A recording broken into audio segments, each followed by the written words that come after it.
Hey, how y'all doing? Grace, Pastor Troy here.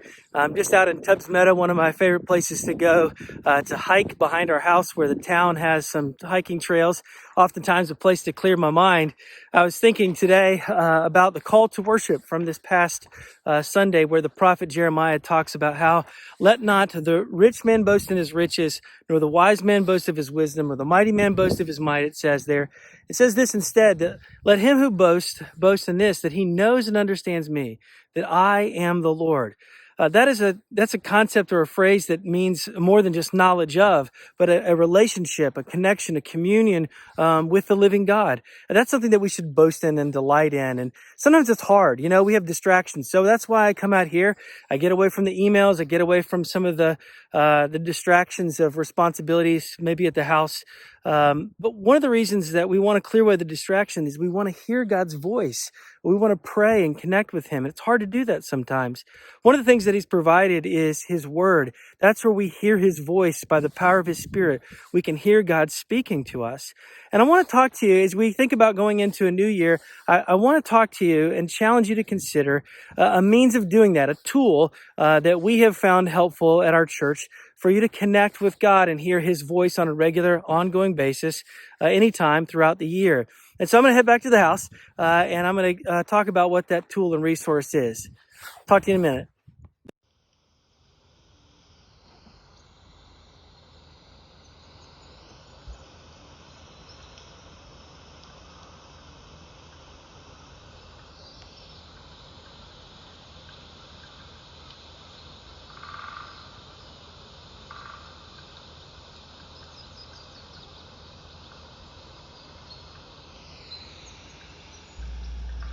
Well, thanks for joining me as I try to unpack a little bit of what it is this tool offers. The tool that I was referring to is our Community Bible Reading Journal. The Community Bible Reading Journal, you can see on the front of these, it even has our little church logo imprinted on it.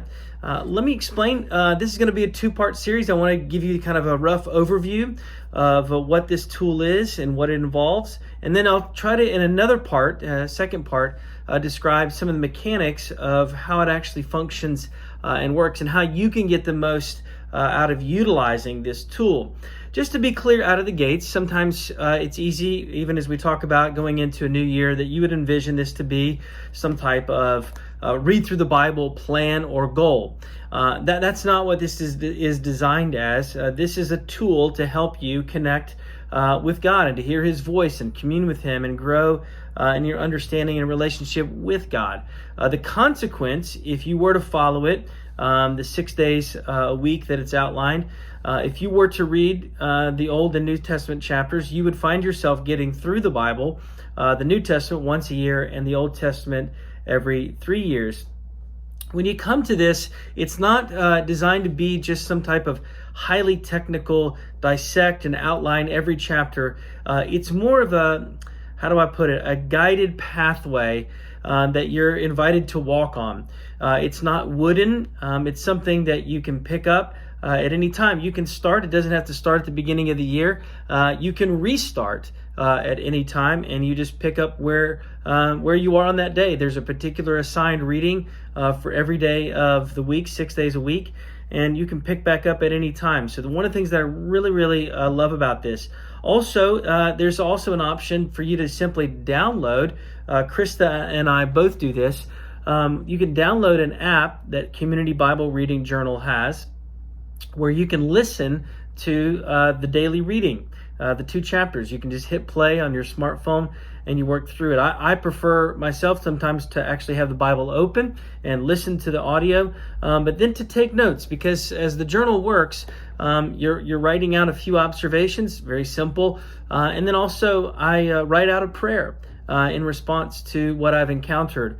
Now, sometimes, the other benefit that some people miss out on is that it's a community Bible reading. So because everyone's reading the same passage every day, then you could connect with people in whatever creative ways you may want, reaching out to different people near and far to say, hey, what did you think? What did you learn? How did you encounter God's voice today with the community Bible reading?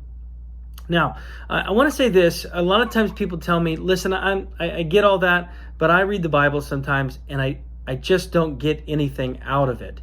I understand. I can testify of many times that I thought to myself, I didn't get anything out of it, but I can guarantee that you will get nothing out of reading God's Word if you never go there. If you never travel down that pathway and you seek and try, there's an element, a very crucial element to any type of growth in life, and that's certainly true of spiritual growth, that it's not a passive thing. There's an active participation that we're invited to pick up, and that is to encounter God's Word, to relate to Him, to listen, to encounter Him. So this is a discipline one of the reasons I like this tool is that you can start, like I said, at any particular time or turn, and begin to press in on that discipline. This is, again, a tool. It's not the only tool around, but it is a tool to connect you to God's means of grace. And one of those primary means is the discipline of reading God's Word and listening for His voice. Well, thanks for listening. Like I said, I'll have a part 2 that gets into how to best utilize later.